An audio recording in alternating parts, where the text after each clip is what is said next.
worked the night before the hurricane. It was 7 in the morning. We put everything, like there's a hurricane, pues let's close it out. Maybe we'll open back in 2 days. And then the hurricane came. And we got blasted by 18 hours. This was really the worst fear for Puerto Rico.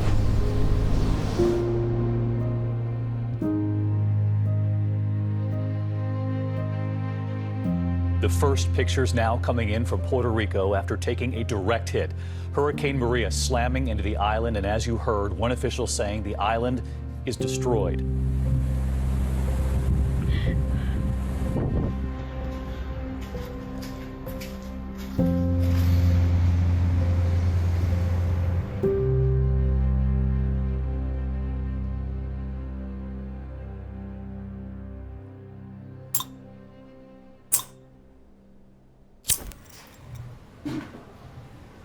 La Factoria is a very special bar in a very special corner in Old San Juan.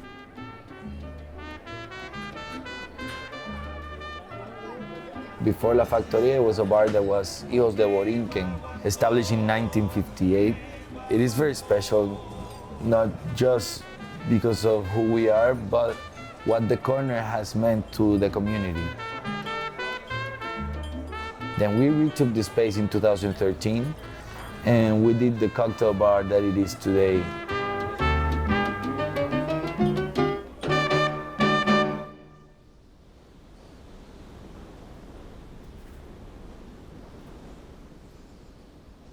We didn't know what to do.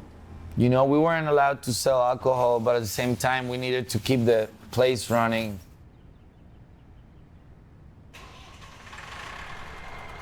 La Factoria had a power generator, but the rest of Old San Juan was pitch black. Who wanted to come to a pitch black small town? It felt dangerous, you know, it felt disconnected.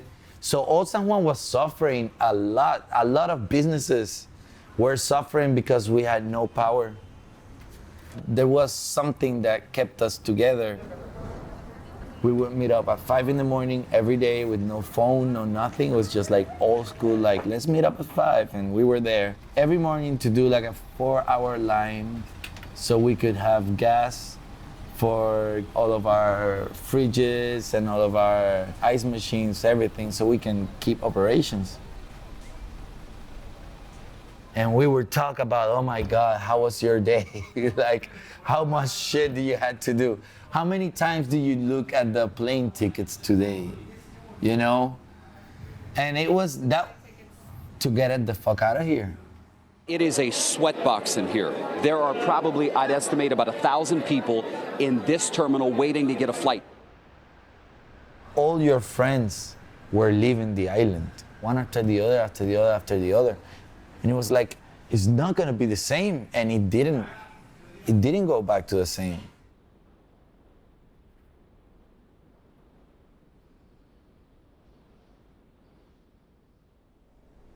One of the biggest problems that we had to figure out was how to preserve these ingredients.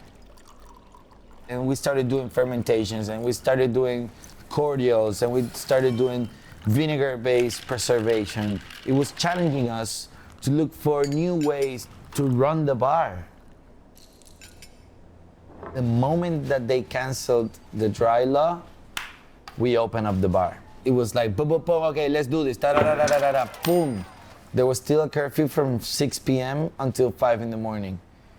So we started opening during the day. We had no guests. It was like sad, you know? Everybody went through the trauma, so everybody was kind of like dealing with it, with its own personal stuff. And your bar family, your coworkers become your family in that moment of crisis. It felt good to see each other's faces. The curfew got extended until midnight, and there we saw the light. People started coming in.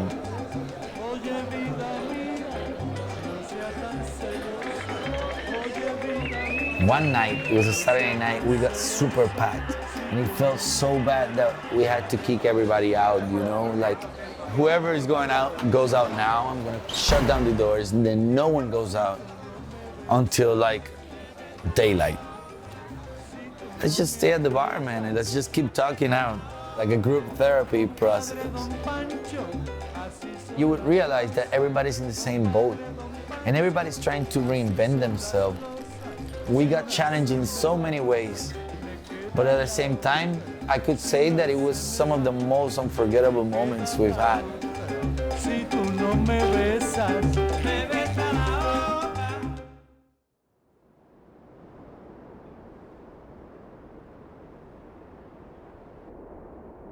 The wave comes, and then what it brings afterwards, we're dealing with that now. Puerto Rico suffers from a lot of issues of like supplying from the United States to the island. But it is a pain that it's that way because we have the capability to have a stronger economics, you know? Puerto Rico is really rico in like terms of like our resources. We have very important things that we can export, like tobacco, like azúcar, like rum. Pero we don't have a strong economic system that helps to develop. In the end comes something like a hurricane and steps us back a couple years. So what do you think stepping forward looks like for Puerto Rico? Oh, that is a very deep question.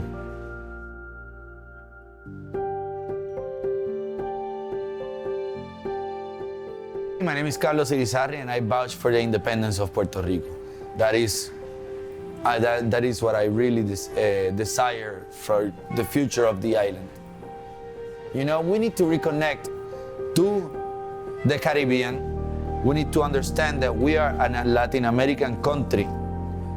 If not independence, give us fair capacity to trade with whoever the fuck we want. It is a very complex situation. And I really don't want to leave this island.